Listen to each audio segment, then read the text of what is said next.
सुनो हाइजेनबर्ग साहब की कहानी। हाइजेनबर्ग सर कहते हैं कि किसी भी पार्टिकल का मोमेंटम और लोकेशन, ये दोनों एग्जैक्टली एट गिवन टाइम हम फाइंड नहीं कर सकते। मतलब क्या हुआ कि अगर ये मान लो मार्कर चल रहा है तो इसके पास मोमेंटम भी है, कोई ना कोई इसका पोजीशन भी होगा। तो हाइजेनबर्ग सर कहते हैं कि इसका एग्जैक्ट मोमेंटम और पोजीशन तुम दोनों नहीं फाइंड कर सकते। यहाँ कुछ ना कुछ एरर जरूर होगा, कुछ तो गलती तुम करोगे करोगे। कोई भी मूविंग पार्टिकल जिसके पास मोमेंटम है, उसका मोमेंटम और पोजीशन दोनों किसी भी फिक्स टाइम पे, किसी भी टाइम पे आप एग्जैक्ट वैल्यू नहीं फाइंड कर सकते। कुछ गलतियां करोगे ही करोगे, ठीक है, कुछ एरर होगा ही होगा। तो कहते हैं कि मोमेंटम और पोजीशन दोनों फाइंड नहीं कर सकते, उसमें कुछ ना कुछ एरर होगा, और वो जो एरर होगा उसकी वैल्यू कितनी होगी। तो कहते हैं कि error in the momentum into error in the position, error in momentum delta p, error in position delta x, इन दोनों का जो एरर, इन दोनों जगह जो एरर है, ये must be greater than equals to होगा h बाई 4 पाई। मैं यहाँ नीचे में स्टेटमेंट लिखने वाला हूं अभी। तो कहते क्या है, वो कहते हैं अनसर्टेनिटी प्रिंसिपल कहता है कि मोमेंटम में जो एरर होगा और जो पोजीशन में एरर होगा, इन दोनों को जब मल्टीप्लाई करोगे तो ये h बाई 4 पाई से तो बड़ा होगा ही होगा। h क्या अपने पास वही पुराना h, प्लैंक्स कांस्टेंट। तो h बाई 4 पाई से तो बड़ा होगा ही होगा। मैं नीचे इसका स्टेटमेंट लिख रहा हूं।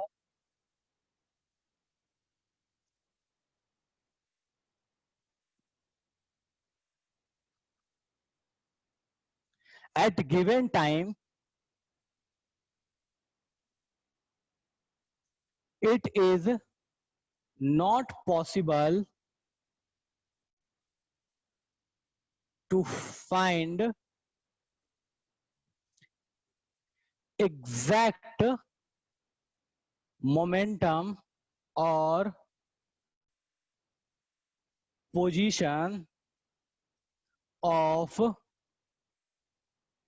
moving particle, ठीक है। At given time it is not possible to find exact, याद रखना एग्जैक्ट वैल्यू मैंने यूज किया है, एग्जैक्ट मोमेंटम और position of moving particle. Exact momentum और पोजीशन ऑफ मूविंग पार्टिकल का तुम फाइंड नहीं कर सकते। There must be error in it, ठीक है, there must be error in it, ठीक है। अब यहाँ पे मैं छोड़ता हूँ इसको, उसमें कुछ ना कुछ एरर जरूर होगा, there must be error in it. और वो एरर का क्या होगा कि उन दोनों एरर जो होगा मोमेंटम और पोजीशन का, उनके एरर का जो प्रोडक्ट होगा वो h बाई 4 पाई से बड़ा होगा। इसमें किसी को समस्या है? चलो ठीक है, मैं एक बार देख लूं। Sir momentum inversely proportional to wavelength है ना सर? हाँ ठीक है, फाइन। इसमें किसी को समस्या है? कुछ नहीं है। हाइजेनबर्ग सर कहते हैं ना सिंपल सा कि भाई साहब आप कितना भी मेहनत कर लो, मोमेंटम और पोजीशन एग्जैक्ट फाइंड नहीं कर सकते, उसमें कुछ तो गलती करोगे तुम। और वो जो गलती होगा, जो एरर होगा, फिजिक्स में पढ़ चुके एरर, जो एरर का प्रोडक्ट होगा वो h बाई 4 पाई से बड़ा होगा। इसमें किसी को समस्या है? फटाफट बोलो सर, इसमें कोई समस्या है तो मैं चैट देख रहा हूँ और अभी तक किसी ने कुछ मैसेज नहीं किया है, तो मैं एजम्पशन ले लूंगा कि कोई समस्या नहीं है।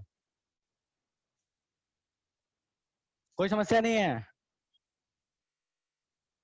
चलो ठीक है, ओके। तो ये स्टेटमेंट ध्यान रखिएगा बेटा कि एग्जैक्ट मोमेंट, किसी भी पार्टिकल का, मूविंग पार्टिकल का एग्जैक्ट मोमेंटम और पोजीशन गिवन टाइम पे फाइंड नहीं किया जा सकता। कुछ एरर होगा, वो delta P into delta x must be greater then h by 4 पाई होगा, ठीक है। अब इस कुछ ये जो इक्वेशन है, इस इक्वेशन को कुछ बुक्स में बहुत अलग अलग तरीके से दिखाया गया है। मैं वो सारे इक्वेशंस लिख दे रहा हूँ, कभी भी किसी फॉर्म में आएगा तो आप डायरेक्टली बता सकते हो। हालांकि आपको ड्राइव करने आता है, आप आगे आओगे तो एनर्जी टाइम ये सब ड्राइव करने आ जाएगा, तो आप आसानी से खुद भी कर सकते हो, बट स्टिल मैं लिख दे रहा हूँ अभी, ठीक है। चलो मैं इसको मिटा रहा हूँ, मिटा दूं मैं इसको, चलो।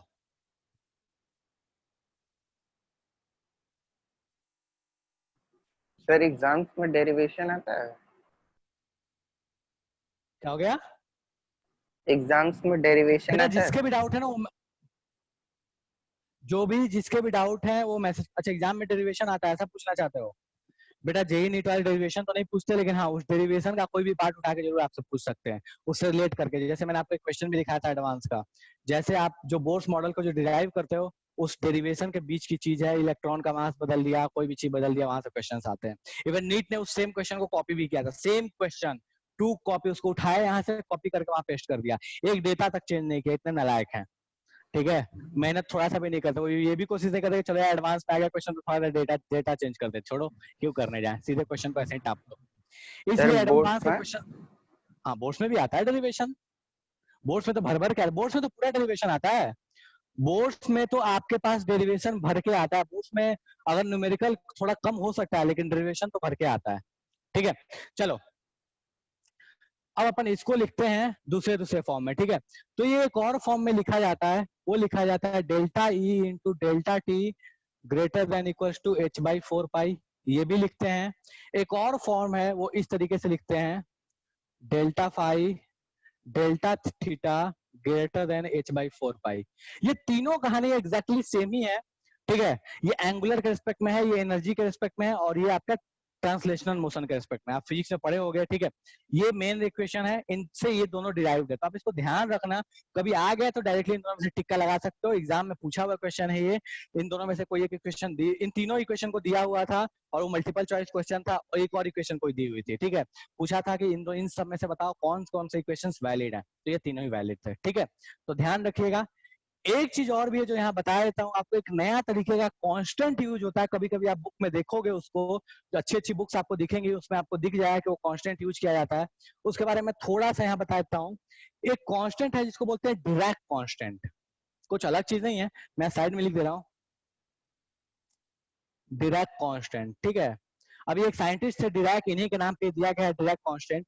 इसकी जो वैल्यू होती है, इसको लिखते हैं एच, और एच को, एच के गले को काट देते हैं। ठीक है, एच लिखा और एच को उधर ऐसे गले से काट दिया। ठीक है, और इसको लिखते क्या है, ये वैल्यू होती है एच बाई 2 पाई के बराबर, सिंपल एच बाई 2 पाई के। तो ऐसे कह लो कि एच बाई 2 पाई को चाहो तो तुम ऐसे भी लिख सकते हो, एच लिखा और एच के गले को काट दिया। तो बहुत जगह अगर कभी आप मान लो कोई भी इलेक्ट्रॉनिक सिस्टम सॉल्व कर रहे हो, उसमें अगर आपको कभी दिख गया ऐसे लिखा हुआ, तो ध्यान रखना ये इसका मतलब हुआ एच बाई 4 पाई, कुछ नहीं करना, इसको बोलते हैं डायरेक्ट कांस्टेंट, एच के गले को काट दिया, उसका मतलब एच बाई 2 पाई। चलेगा, यहां तक किसी को कोई समस्या है? ये एच लिखा है, देखो ध्यान रखना, अगर नहीं दिख रहा है तो मैं लिख दे रहा हूँ थोड़ा बड़ा करके, एच और एच के गले को ऐसा काट दिया है। ठीक है, एच के गले को काट दिया, इसको बोलते हैं डायरेक्ट कांस्टेंट। ठीक है, अभी तक कोई कुछ नहीं बोला है, मतलब ये जंक्शन ले सकता हूँ सर, कोई समस्या नहीं है। ठीक है, चलो मैं इसको रब कर रहा हूँ, और कुछ क्वेश्चंस हैं जो फटाफट आप कीजिए, मैं शेयर कर रहा हूँ, उन क्वेश्चन को आप फटाफट कीजिए।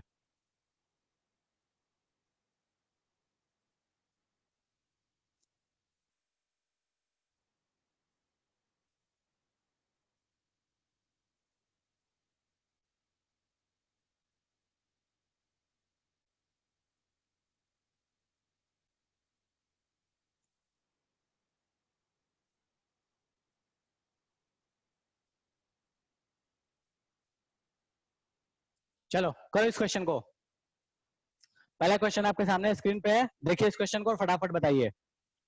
क्या सर फर्जी वाले क्वेश्चन पूछ रहे हो आप? अभी जस्ट बताया आपको, बस स्टिल।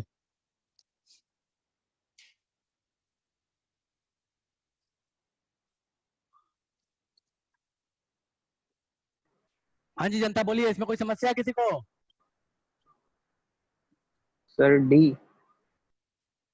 भाई जिसका जो आंसर आ रहा है वो मैसेज करो, ठीक है, बोल के नहीं मैसेज करो, ठीक है, ताकि सबको ही करने का बराबर मौका मिले, वरना कोई सुन लेगा आंसर, कोई बोलेगा सर ये होगा, बस कॉपी पेस्ट मार देगा सब कोई। बेटा जिसके इसके आंसर आ रहे हो आप लोग फटाफट मैसेज कीजिए। ओके, दीक्षा बोल रही है सी, अंजन बोल रहा है डी, आनंद बोल रहा है डी, आदर्श बोल रहा है डी। ठीक है, ओके, कुंदन बोल रहा है सी, और चलो ठीक है, बात करते, बोलता क्या है कि if uncertainty in the position of electron is zero, the uncertainty in its momentum would be. ठीक है, तो अनसर्टेन, अब अपने को पता है, पहले अनसर्टेनिटी का इक्वेशन लिखते हैं, delta X into delta P, ये ग्रेटर देन इक्वल टू क्या होता है, एच बाई 4 पाई। ये क्या है अपने पास, अनसर्टेनिटी इन द पोजीशन, ये क्या है, अनसर्टेनिटी इन द मोमेंटम। अभी जस्ट बताया था, ये क्या है मोमेंटम और ये क्या है पोजीशन। इसमें किसी को समस्या है कि सर ये चीज समझ में नहीं आ रहा है, जल्दी बोलो तो, कोई ऐसा है जिसको समस्या है कि sir delta P delta x H by four pi क्या चीज है? कोई ऐसा है जिसको इसमें समस्या है? सर आप अनसर्टेनिटी को एरर बोल रहे हैं क्या? हाँ भाई, एरर उसी को बोलते हैं, वही तो बोला अनसर्टेनिटी प्रिंसिपल। नाम दिया है ना अनसर्टेनिटी प्रिंसिपल। चल ठीक है, अनसर्टेनिटी में ही समस्या है, ठीक है। अनसर्टेनिटी का मतलब क्या होता है भाई? गलती हो जाना, कहीं कोई चीज जो फिक्स नहीं होना, एरर हो जाना, इसी को तो बोलते हैं अनसर्टेनिटी। भाई अनसर्टेनिटी, जिसको इसको वर्ड का कंफ्यूजन हो ध्यान रखना, ओके। अनसर्टेनिटी प्रिंसिपल का मतलब होता है एरर होना, सिंपल ऐसे समझ लो, ठीक है। हाँ जी, कोई ऐसा है जिसको इसमें समस्या है? फटाफट बोलो। कुछ बोल ही नहीं रहा, मतलब किसी को समस्या नहीं है? No sir. नो भाई सर। मैसेज मैसेज मैसेज करो, ठीक है, मान गया, मैसेज करो, ठीक है। हाँ, ये क्या है? Error in position. ये क्या है? एरर इन मोमेंटम, ठीक है। अब एरर इन पोजीशन या एरर इन मोमेंटम, इसको अनसर्टेनिटी इन पोजीशन या अनसर्टेनिटी इन मोमेंटम भी बोल सकते हो। प्रिंसिपल का नाम ही क्या है? हाइजेनबर्ग अनसर्टेनिटी प्रिंसिपल, ठीक है। अब बात करते हैं, बोला क्या है कि अपने पास uncertainty in the position of electron, मतलब डेल्टा एक्स की वैल्यू क्या दी है? जीरो दी है। डेल्टा एक्स की वैल्यू जीरो दी है, मतलब इलेक्ट्रॉन का जो अनसर्टेनिटी है उसके बारे में उसने दे दिया कि सर ये जीरो है। बोलता है बताइए अनसर्टेनिटी इन द मोमेंटम क्या होगा? अब एक बात बताओ, मैं जीरो को किस नंबर से मल्टीप्लाई करूं कि वो एच बाई फोर पाई से बड़ा है? किस नंबर से मल्टीप्लाई करूं? ऑब्वियस है, जीरो को जीरो से मल्टीप्लाई करूंगा नहीं, ठीक है।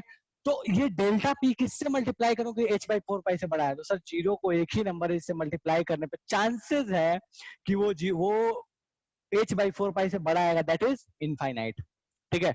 अब जब आप थोड़ा बहुत मैथ्स में भी पढ़ोगे, लिमिट वगैरह पढ़ोगे, तो आपको ज्यादा बेटर तरीके से समझ में आएगा कि ऐसा क्यों होता है, ठीक है। ये zero pi zero infinite zero by zero, ये सारे फॉर्म्स आपको लिमिट में देखने को मिलेंगे जब आप कैलकुलस पढ़ोगे, स्टिल, ठीक है। बस इतना ध्यान रखिए कि जीरो को आप किस इनफाइनाइट से ही मल्टीप्लाई कीजिएगा, तभी वो एच बाई फोर पाई से बड़ा आएगा, इधरवाइज नहीं आएगा, ठीक है। तो अपने पास आंसर कौन सा आ रहा है? सर अपने पास आंसर आ रहा है इनफाइनाइट। कोई इसमें समस्या है किसी को? ओ ज्ञानी कौन है ये?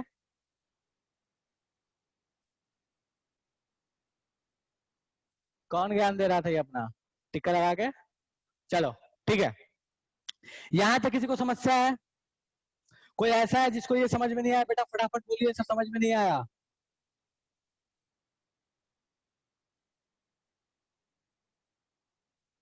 कोई नहीं है?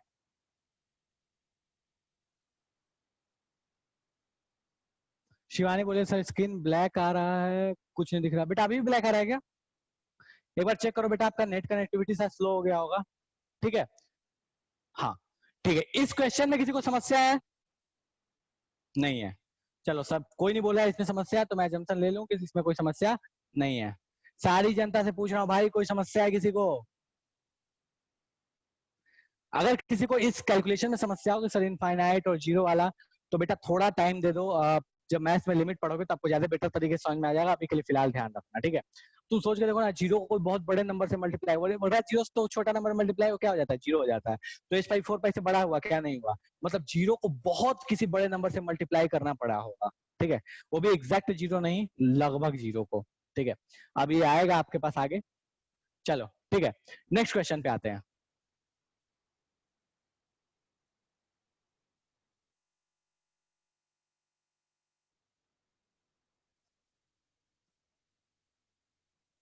हाँ जी, कीजिए इस क्वेश्चन को। ओ ये कौन है नोटेशन वाला? रुको यार,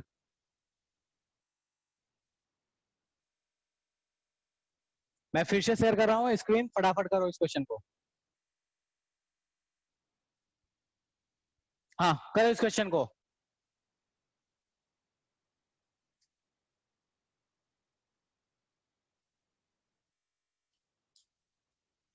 Heisenberg uncertainty principle states that, क्या बोलता है? देखो तीनों ऑप्शन में से कोई एक ऑप्शन होगा जो सही होगा।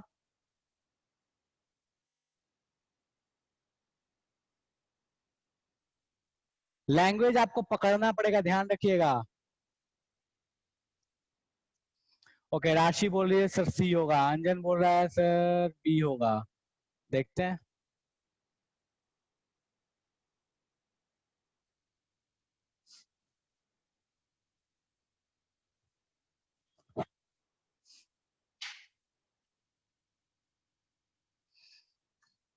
बहुत लोग सी बोल रहे हैं।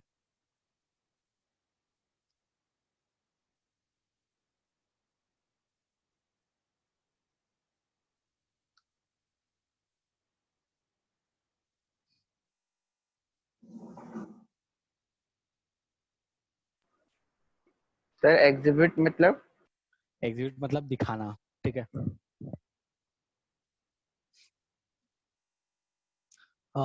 ओके, दीक्षा बी बोल रही है। ओके, दीक्षा बोलिए सर हम बी बोल रहे हैं। गुड, चलो कोई तो अलग आंसर दिया। शिवानी भी बोल रही है, कुंदन भी बोल रहा है। भाई लोग एक बात बताओ मेरे को, मैंने क्या बोला स्टेटमेंट, मैंने क्या दिया था? किसी भी मूविंग पार्टिकल का एग्जैक्ट एग्जैक्ट पोजीशन या लोकेशन फाइंड करना पॉसिबल नहीं है, उसमें कुछ ना कुछ एरर होगा। क्या मैंने ऐसा कभी बोला था कि वो पार्टिकल बड़ा होना चाहिए कि छोटा होना चाहिए? कभी ऐसा बोला है क्या? ऐसा बोला था क्या कभी मैंने? नहीं, कभी ऐसा बोला था? नहीं बोला था। चलो पहले स्टेटमेंट पे आते हैं। बोलता क्या है? Moving bodies exhibit both particle and wave nature. अरे ये तो फर्जी चीज है, ये कौन बताता है आपने को? ये तो अपने को डी ब्रोगली साहब कह के चले गए कि मूविंग पार्टिकल जो है उसके पास वेव नेचर भी होगा, पार्टिकल नेचर भी होगा। तो हाइजेनबर्ग तो गए। स्टेटमेंट नंबर सी पे आता हूं मैं। बोलता है कि simultaneously determination of position and momentum of A microscopic particle is not possible. क्या मैंने ऐसा बोला था कि उनका पोजीशन मोमेंटम फाइंड नहीं किया जा सकता? नहीं, मैंने बोला था नहीं। एग्जैक्ट। बेटा रुक जाओ, ठीक है, मैं पहले बोल रहा हूँ, सुन लो, उसके बाद अपना मैसेज करना, ठीक है जी? कोई कष्ट हो तो। आप किसी भी मूविंग पार्टिकल का एग्जैक्ट पोजीशन और मोमेंटम नहीं फाइंड कर सकते, वहां कुछ एरर होगा। मैंने ये नहीं बोला था कि मोमेंटम और पोजीशन फाइंड ही नहीं कर सकते, कर सकते हैं, एग्जैक्ट नहीं कर सकते। एग्जैक्ट नहीं करोगे, वहां पे कुछ ना कुछ गलती करोगे। और दूसरी चीज कि उस पार्टिकल के बारे में कोई डिस्कशन नहीं है कि वो माइक्रोस्कोपिक है, मैक्रोस्कोपिक है, बहुत छोटा है, इलेक्ट्रॉन है या हाथी है, कोई डिस्कवरी, कोई उसके बारे में डिस्कशन नहीं है। स्टेटमेंट ध्यान से पढ़ो। Simultaneously determination of position and momentum of microscopic particle, कहे का microscopic, is not possible. Not possible कैसे? दो दो चीजें एक दूसरे को दिख रहा है आपने को कि ये स्टेटमेंट गलत है। माइक्रोस्कोपिक गलत बात, नॉट पॉसिबल गलत बात। पॉसिबल है फाइंड करना, लेकिन उसमें एरर होगा, ठीक है। स्टेटमेंट नंबर डी पे आते हैं। बोलता है कि moving charge particle resembles electron, क्या बोलता है? Electromagnetic waves in their behaviour, ठीक है। बोलता है कि मूविंग चार्ज पार्टिकल जो होगा वो अपने साथ इलेक्ट्रोमैग्नेटिक वेव नेचर दिखाएगा। तो ये तो अपने पास एकदम पुराने स्टेटमेंट पे चले गए, तो इसका तो कोई लेना देना ही नहीं है। तो अपने पास बी स्टेटमेंट पे आते हैं। Neither the position nor the momentum of a particle can be precisely determined. Precisely का मतलब क्या है? एग्जैक्ट तरीके से आप नहीं बता सकते, प्रिसाइज वैल्यू नहीं बता सकते, कुछ गलती वहां होगी जरूर। यही बोलता है अपने पास हाइजेनबर्ग अनसर्टेनिटी प्रिंसिपल। बताइए इसमें किसी को समस्या है? दीक्षा बोले सर हम सही बोलते हैं। हाँ बेटा बिल्कुल आपका सही था आंसर। इतने में किसी को समस्या है कि सर हाइजेनबर्ग साहब ने जो कहा उसमें गलती हुई है? हाँ जी, सारी जनता से पूछ रहा हूँ, बोलो फटाफट, किसी को कोई समस्या है इसमें? देखो कोई नहीं बोलोगे तो जमसन मैं ले लूंगा कि हाँ समझ में आ गया। ओके, अंजन बोला सर मेरा आंसर करेक्ट था। अर्चिता बोल रही है नहीं सर कोई समस्या नहीं है। राशि बोल रही है कोई समस्या नहीं है।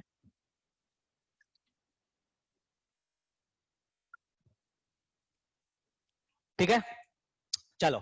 तो ध्यान रखिएगा बेटा, इस स्टेटमेंट को इंग्लिश में हो सकता है, कोई भी लैंग्वेज में माउल्ट करके दे दे, बट मीनिंग आप क्लियर रखिएगा, मीनिंग क्या है, ठीक है। और इससे खास करके ऐसे क्वेश्चंस आते हैं, मतलब लैंग्वेज बेस्ड इससे क्वेश्चन बहुत ज्यादा आते हैं। न्यूमेरिकल्स आते हैं, एक न्यूमेरिकल भी अपन करेंगे, बट इससे लैंग्वेज बेस्ड क्वेश्चन काफी आते हैं, ठीक है। चलो नेक्स्ट क्वेश्चन पे आते हैं। हम भी नहीं सुने आंसर, कौन सा? नेक्स्ट लो बेटा।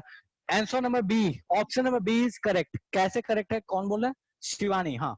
बी इसलिए करेक्ट है बेटा क्योंकि किसी भी पार्टिकल, बी कहता है कि किसी भी पार्टिकल का एग्जैक्ट मोमेंटम या पोजीशन आप प्रिसाइजली नहीं बता सकते, कुछ गलती वहां करोगे। प्रिसाइज का मतलब क्या हुआ सर? कुछ गलती वहां तो होगी होगी, ठीक है।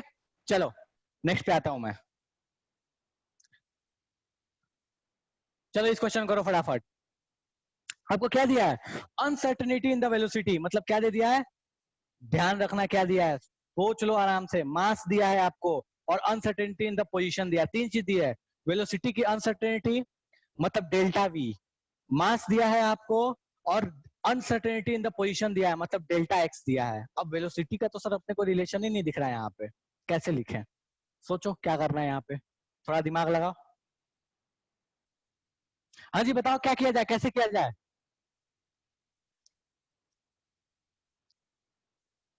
यहाँ तो सर वेलोसिटी का अनसर्टेनिटी दे दिया है, आप तो मोमेंटम और पोजीशन का बताए थे। क्या किया जाए, कैसे रिलेट किया जाए? मोमेंटम की जगह पे एमवी पुट कर देंगे, राशि बोलिए, बिल्कुल सही बेटा। मोमेंटम की जगह पी की जगह क्या होता है, एमवी होता है। तो पी की जगह एमवी होता है, तो डेल्टा पी की जगह क्या लिखोगे, एम डेल्टा वी। काम खत्म, क्योंकि मास तो कांस्टेंट है, मास तो बदलने से रहा। तो पी की जगह अगर एमवी होता है तो डेल्टा पी की जगह क्या हो जाएगा, एम डेल्टा वी। अब आपको मास पता है, डेल्टा वी पता है, डेल्टा एक्स पता है, अनसर्टेनिटी बता सकते हो, बताओ फटाफट। करो कैलकुलेट, इसमें से कौन सा ऑप्शन करेक्ट है, करो फटाफट, करो कैलकुलेट, कैलकुलेट करो बेटा, लास्ट तक आंसर आना चाहिए, करो कैलकुलेट।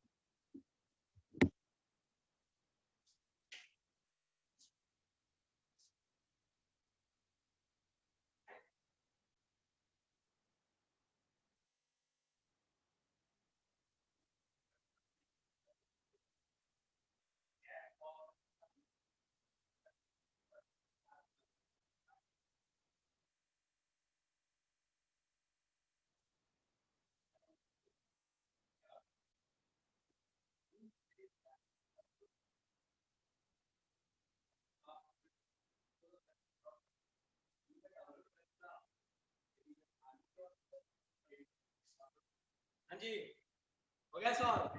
ओके, कुंदन ने सॉल्व किया है, कुंदन बोला सर ऑप्शन नंबर बी आएगा।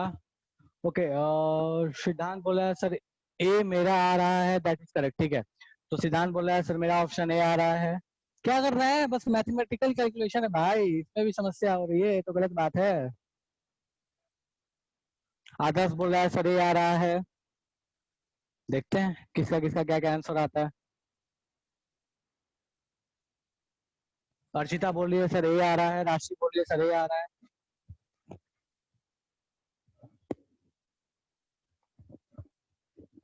चलो ठीक है, तो अपन फटाफट कैलकुलेट करते हैं, ठीक है। मैं इसको रब कर रहा हूँ। चलो, अपने पास इक्वेशन क्या आती है सर, इक्वेशन रहती है अपने पास, दिख रहा है, रुक जाओ, हाँ यहाँ दिख रहा है। अपने पास इक्वेशन होती है delta X into delta P greater than equals to क्या होता है, एच बाई 4 पाई। चलो, मुझे पता है डेल्टा एक्स क्या है, तो पोजीशन का एरर है या पोजीशन में अनसर्टेनिटी है, ठीक है। डेल्टा पी को मैं क्या लिख सकता हूँ, तो सर पी जो होता है वो तो होता है एम वी। तो दोनों साइड अगर आप डेल्टा लगाएंगे तो डेल्टा पी इक्वल टू आप लिखेंगे डेल्टा एम वी।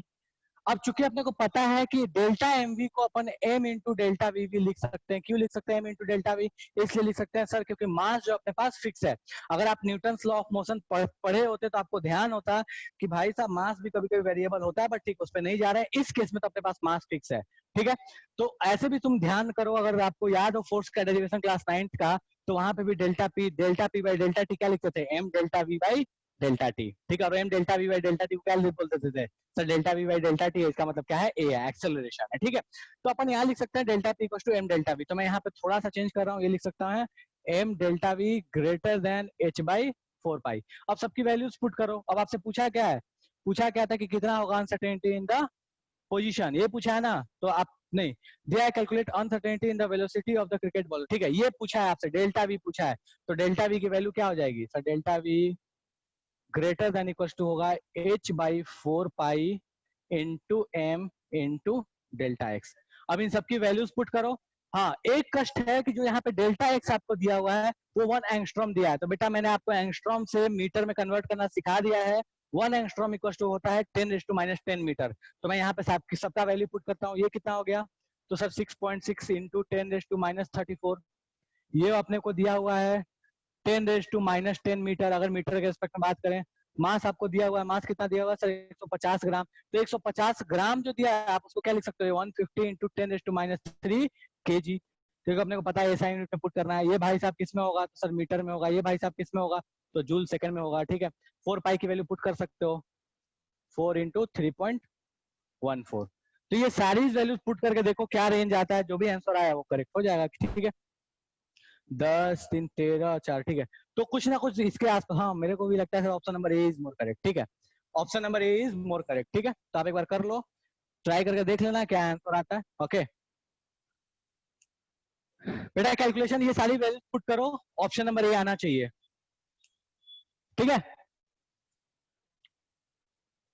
चलो, इतने में किसी को समस्या है? फटाफट बताओ सर, इतने में समस्या समझ में नहीं आई चीजें? इस क्वेश्चन में किसी को समस्या है?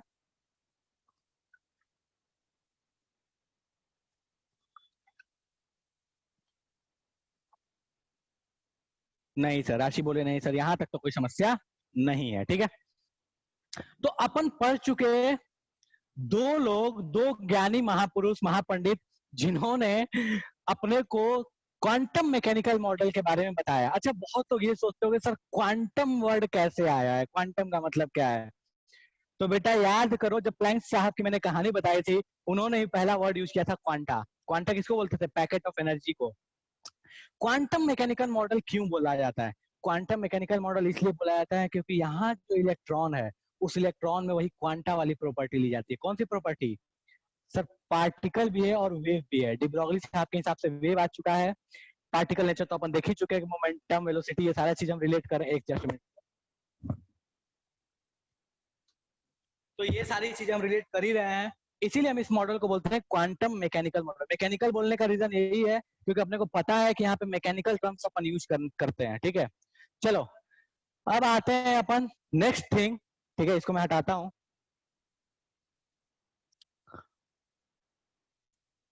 जिस मॉडल को आज हम जानते हैं, उस मॉडल पे आते हैं। ठीक है, that is quantum mechanical model का लास्ट पॉइंट, वो जिसके वजह से ये मॉडल बन पाया। ठीक है, तो अपने पास जो तीसरा कंट्रीब्यूशन जो आता है, वो आता है श्रोडिंगर साहब का। एक साइंटिस्ट है जिनका नाम हुआ श्रोडिंगर। ठीक है, श्रोडिंगर साहब का जो इक्वेशन था, उन्होंने एक वेव इक्वेशन दिया।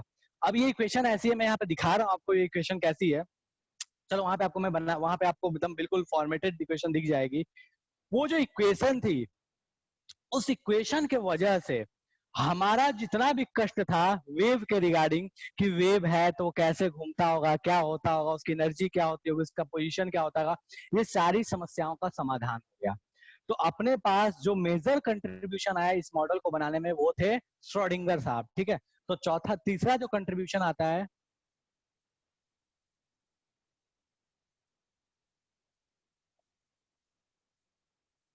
श्रोडिंगर साहब का। ठीक है, तो श्रोडिंगर वेव इक्वेशन, इनका एक वेव इक्वेशन है।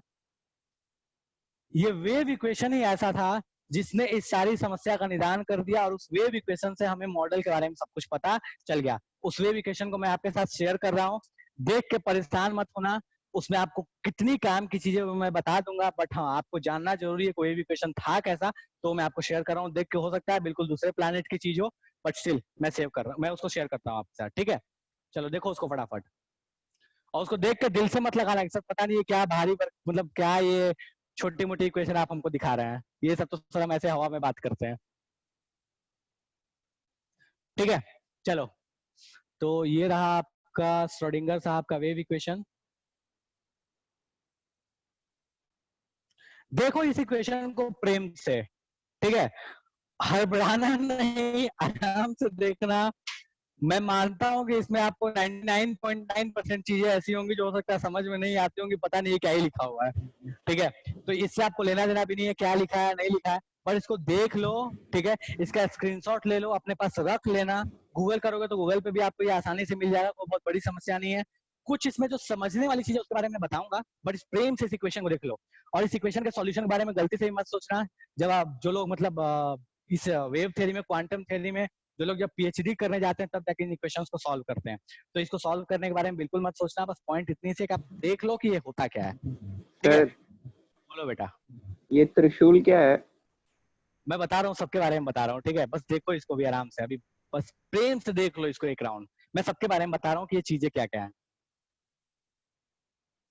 चलो ठीक है, तो इसमें जो आपको काम की चीजें मैं उसके बारे में थोड़ा बहुत बताता हूँ, जो इसमें नोटेशन यूज किए गए हैं। ठीक है, एक नोटेशन जो यूज किया गया है, ठीक है, देखते जाओ। एक नोटेशन जो यूज किया गया वो इस तरीके से यूज किया गया है, ये डी को ऐसे लिखा गया है। ठीक है, मतलब डी को कुछ अलग तरीके से लिखा गया है, ऐसे गोल सा घुमा के लिखा गया है। ठीक है, अगर आपने थोड़ा सा बेसिक फिजिक्स पढ़ा था, सॉरी मैथ्स फिजिक्स पढ़ा था, उसमें बेसिक मैथमेटिक्स से पढ़ा था, तो वहां पे आपको एक टर्म बोला था जिसको बोलते थे डिफरेंशिएशन। याद है D?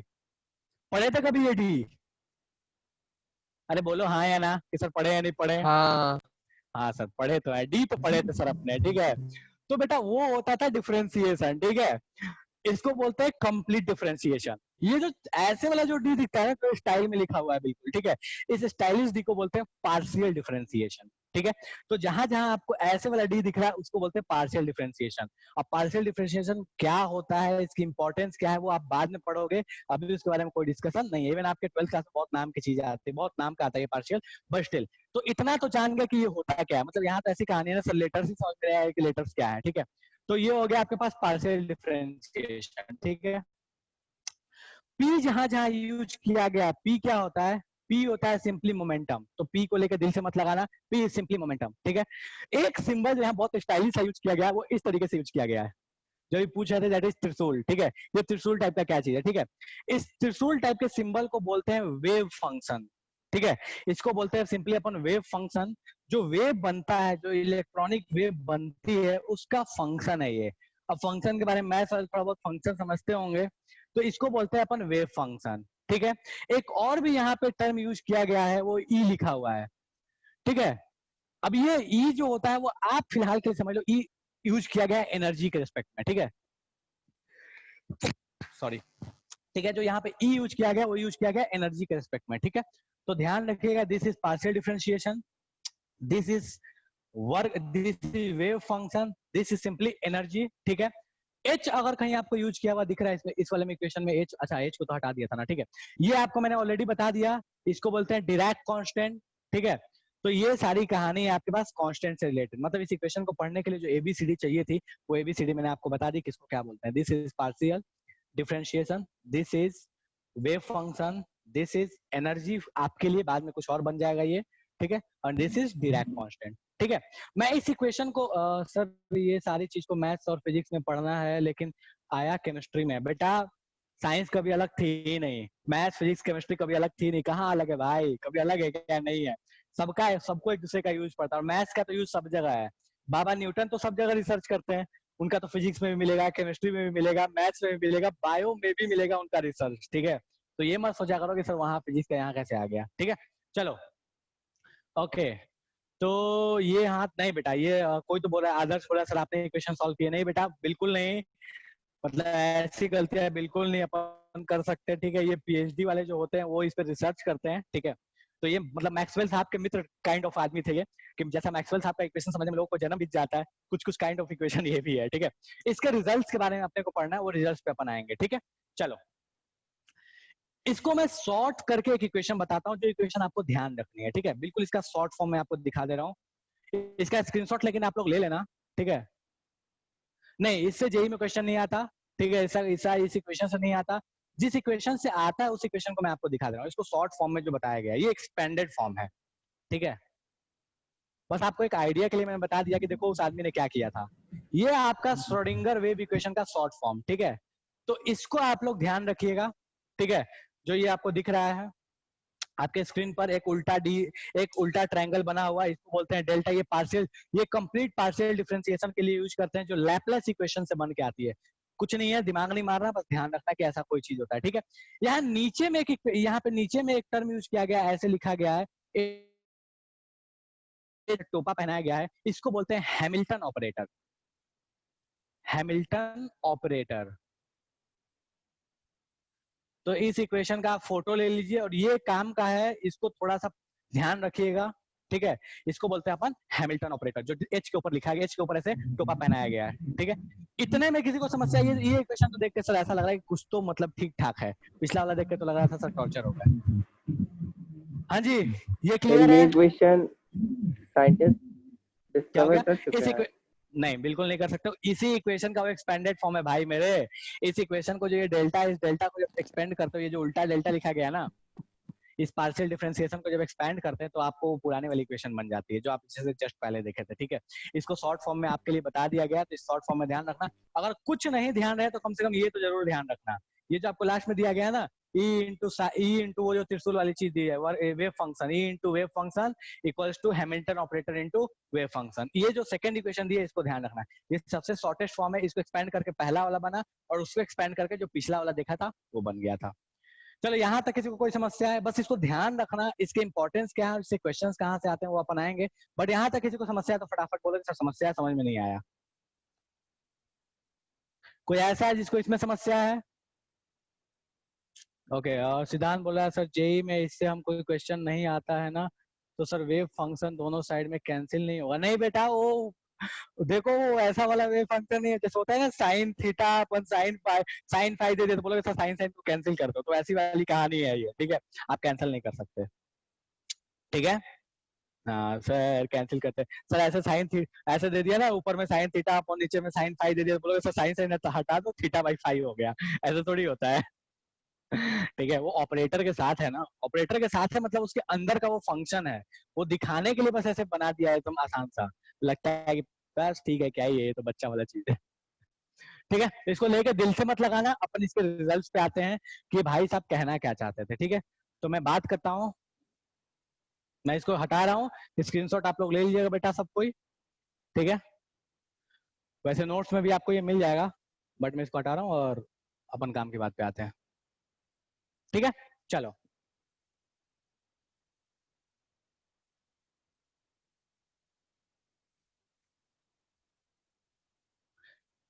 Result of Schrodinger wave equation, हम इसके रिजल्ट्स पे आते हैं। ठीक है, पहली चीज, ठीक है, पहली चीज जो ध्यान रखिएगा वो ये है कि इसमें जो ये जो दिख रहा है ना, इसके स्क्वायर की जो वैल्यू है ये बताती है प्रोबेबिलिटी ऑफ फाइंडिंग इलेक्ट्रॉन। ठीक है, अब ये क्वेश्चन जब आएगा तो समझ में आ जाएगा कि ये कहना क्या चाहता है ये, बट ध्यान रखना कि ये वाली जो चीज दिख रही है, ठीक है, ये जो साई दिख रहा है, इस साई का जो स्क्वायर है ये बताता है, ये जो वेव फंक्शन है इस वेव फंक्शन का स्क्वायर बताता है अपने को कि प्रोबेबिलिटी कहाँ पे इलेक्ट्रॉन के पाए जाने की प्रोबेबिलिटी है। ठीक है, अब यहाँ बात आ जा गई प्रोबेबिलिटी की कि सर इलेक्ट्रॉन के पाए जाने की प्रोबेबिलिटी का मतलब क्या हुआ, तो यहीं से ये कहानी शुरू हुई।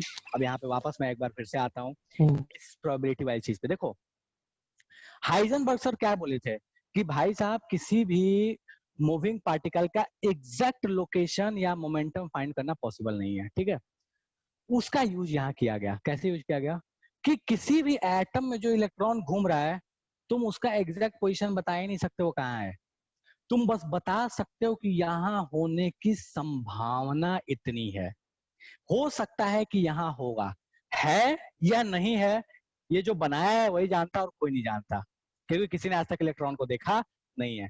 मतलब हम इलेक्ट्रॉन कहाँ है, उस किस ऑर्बिट में एग्जैक्टली घूम रहा है, उस ऑर्बिट में बोलेगा कि सर वहां 2 सेंटीमीटर राइट और 50 सेंटीमीटर लेफ्ट चले जाओ तो वहां मिल जाएगा आपको इलेक्ट्रॉन, नहीं ऐसा नहीं है, ऐसा नहीं है। हम इलेक्ट्रॉन कहाँ मिलेगा इसकी बस एक संभावना बता सकते हैं कि यहाँ होगा, है या नहीं है, इसके बारे में हमें कोई डिस्कशन नहीं है। ठीक है, तो यहाँ पे मैं लिख रहा हूं, इस स्टेटमेंट को ध्यान रखना, we can only assume the position of electron, हम इलेक्ट्रॉन के पोजीशन को बस एज्यूम कर सकते हैं, मान सकते हैं अकॉर्डिंग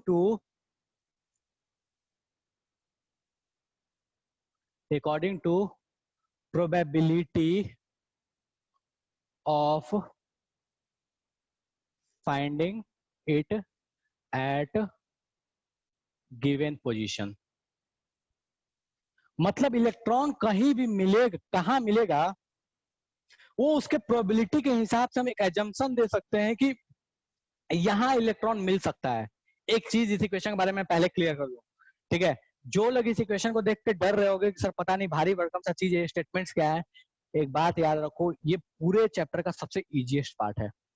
इससे जो क्वेश्चन आया ना वो क्वेश्चन देखोगे तो लगेगा सर क्यों इतना भारी भरकम सा, इसका इतना बड़ा माहौल क्यों बनाया गया, इतना भारी भरकम सी कहानी क्यों बनाई गई, और सबसे अधिक क्वेश्चन भी इसी टॉपिक से आता है इस चैप्टर में। इवन पिछले साल जेईई एडवांस अगर तुम देखोगे लास्ट ईयर का तो उसमें पूरा एक पैराग्राफ दिया हुआ था, लोग इसको देख के भाग जाते हैं कि पता नहीं ये क्या चीज है, लेकिन सच ये है कि पूरे चैप्टर का सबसे इजीएस्ट पार्ट है, सबसे इजीएस्ट पार्ट है, क्योंकि इसके क्वेश्चन डायरेक्ट आते हैं, बिल्कुल थोड़ा सा दिमाग में चीजों को ध्यान रखना, एकदम डायरेक्ट क्वेश्चन आता है, मतलब देख के लगा कुछ करना ही नहीं है, इसका आंसर तुम डायरेक्ट बता सकते हो। ठीक है, चलो तो ध्यान रखो पहली चीज कि इलेक्ट्रॉन कहाँ मिलेगा ये हमको नहीं पता है, हमको ये पता है कि कहाँ मिलने के चांसेस कितने हैं, मतलब यहाँ मिल सकता है इसके चांसेस इतने हैं, यहाँ मिल सकता है इसके चांसेस इतने हैं, और वो चांसेस कैलकुलेट कैसे होता है साई स्क्वायर की वैल्यू से, कि साई स्क्वायर की जो वैल्यू आएगी इसको बोलते हैं वेव फंक्शन। ऐसे मतलब ये जो नोटेशन है इस नोटेशन को बोलते हैं साई। तो साई स्क्वायर की वैल्यू से हमें पता चलता है कि भाई साहब कहीं भी पाए जाने की प्रोबेबिलिटी कितनी है मैथमेटिकली। अब वो कैलकुलेट आपको कभी करना नहीं है, ठीक है। अच्छा, कहीं साई स्क्वायर की वैल्यू 1 हुई, मतलब प्रोबेबिलिटी 1 है, इसका मतलब क्या है कि भाई साहब वहां पाए जाने के चांसेस बहुत ज्यादा हैं।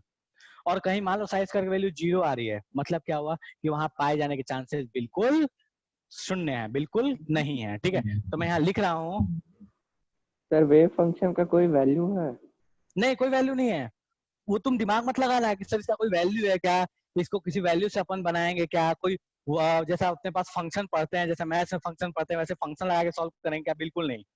ये जो लोग अपने दिमाग में ये संभावना पाल रहे हो कि सर इसको सॉल्व कैसे करेंगे, इसमें क्या करना है, बिल्कुल ट्राई मत करना, बिल्कुल मत ट्राई करना। जो काम का कितना सॉल्व करना है वो मैं बता दूंगा आगे क्वेश्चंस में। जो जेई के क्वेश्चंस है मैं वो सीधे क्वेश्चंस करा दूंगा आपको, देख लेना, समझ में आ जाएगा सर कितना फर्जी क्वेश्चन पूछता है, ठीक है।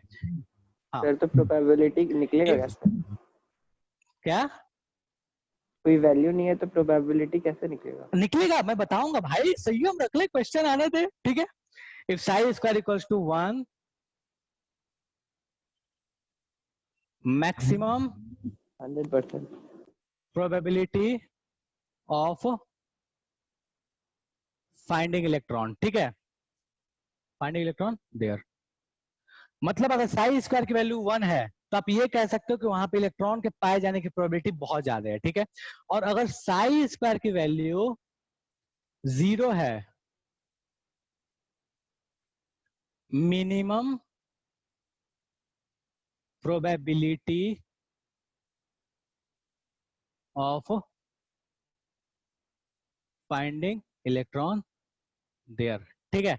मतलब क्या होगा कि साई स्क्वायर की वैल्यू बहुत, अगर 1 है तो आप बोल सकते हो कि वहां पाए जाने के चांसेस बहुत ज्यादा हैं, और अगर 0 है तो आप बोल सकते हो कि वहां पाए जाने के चांसेस बिल्कुल ना के बराबर है, ठीक है। इसको एक और भी टर्म में बोलते हैं, अगर कहीं पे इलेक्ट्रॉन पाए जाने की प्रोबेबिलिटी बिल्कुल ही नहीं है तो उस पोजीशन के लिए एक वर्ड यूज करते हैं, बोलते हैं नोड्स, नोड, ठीक है। तो ध्यान रखना कि जहां पे इलेक्ट्रॉन पाए जाने की प्रोबेबिलिटी बिल्कुल नहीं होती है उसको बोलते हैं नोड, ठीक है। नोड का मतलब ऐसे भी समझ सकते हो, गांठ। तो गांठ पे क्या होगा, हम बोल सकते हैं कि सर गांठ है तो वहां पे इलेक्ट्रॉन पाए जाने की प्रोबेबिलिटी बिल्कुल ना के बराबर। ये फिर से आएगा नोड, मैंने अभी के लिए बता दिया, ठीक है। इसको भी कैलकुलेट करते हैं, बस इतना सा ध्यान रखना, इसको देख के डरना मत, इसके क्वेश्चन समझ में आ जाएगा बिल्कुल सीधी सा। ये बस ये दे दिया है इतना भारी भरकम सा, ठीक है। इतने में किसी को समस्या है, फटाफट बोलो सर समस्या समझ में नहीं आया। सर साइंटिस्ट का नाम इतना अजीब क्यों होता है, बेटा हमारे देश वाले थोड़ी है, ठीक है। अब जिस देश के वहां जो भी नेम्स यूज किए जाते हैं वही नेम आएंगे। हाँ जी, सर घर पे बैठे बैठे कोविड टेस्ट करने के, अबे क्या है, कहाँ पहुंच रहे हो, काम पे बात करो, कोविड वेट, चलो ठीक है। तो यहाँ तक कोई समस्या नहीं है, तो अपन नेक्स्ट स्टेप पे आते हैं।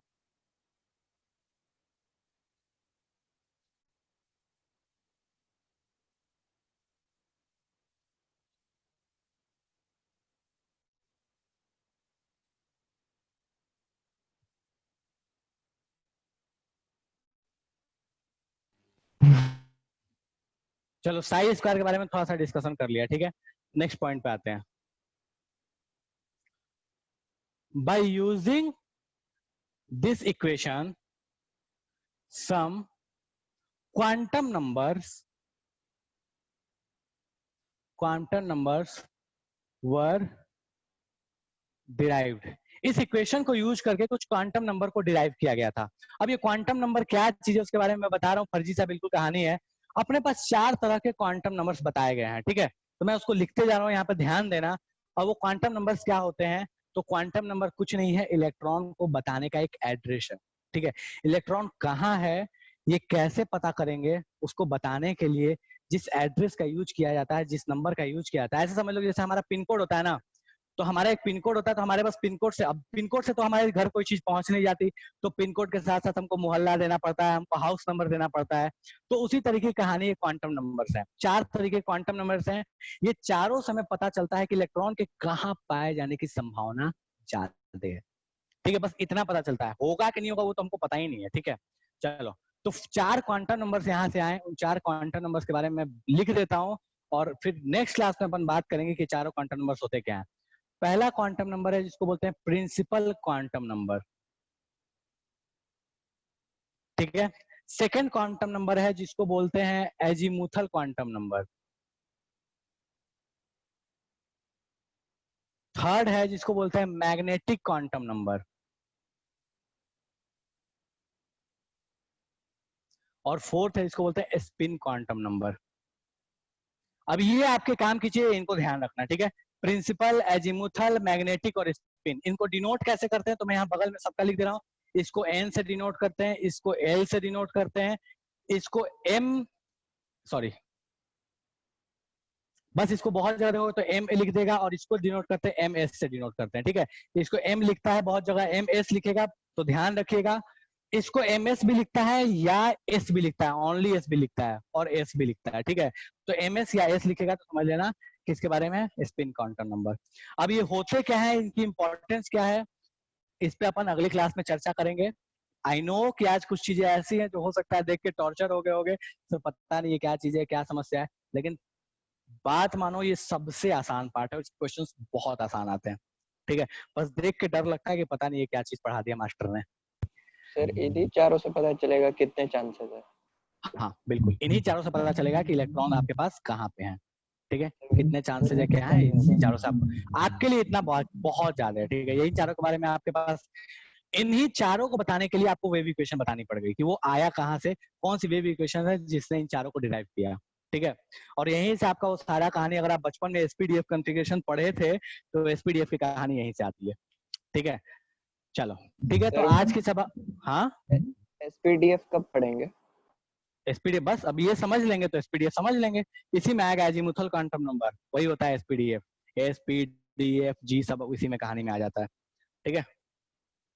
वो पढ़ते हो ना प्रेडिक्टर में भी, S block, P block, D block, F block, वो सारी कहानी यहीं से बन के आती है, यहीं से उन सबका उद्धार हुआ है, ठीक है। 10th में एजीमुथल था। क्या हो गया? 10th में एजीमुथल पढ़ाई हुआ था। 10th में एजीमुथल क्वांटम नंबर बताया गया था। हाँ। 12th हाँ तो वाले ठीक से है, नहीं। चलो बहुत अच्छी बात है जब तुम पढ़े हो पहले तो, ठीक है। चलो ठीक है, तो इसी के साथ आज की सभा समाप्त करते हैं अपन, अगली क्लास में फिर मिलेंगे इन सब के साथ, इन सब का इंपॉर्टेंस, इन सबको कैसे कैलकुलेट करते हैं, इन सबसे इलेक्ट्रॉन का क्या लेना देना है, इसके बारे में अपन अगली क्लास में डिस्कस करेंगे, ठीक है। आज वाली चीज को दिल से मत लगाना, वो बस नॉर्मल सी चीज है, बस उसको थोड़ा सा ध्यान रखना कि ये रीजंस क्या क्या है, ठीक है। चलो ठीक है, आज की सभा समाप्त करते हैं। चलो, किसी को कुछ पूछना है क्या? नहीं। चैट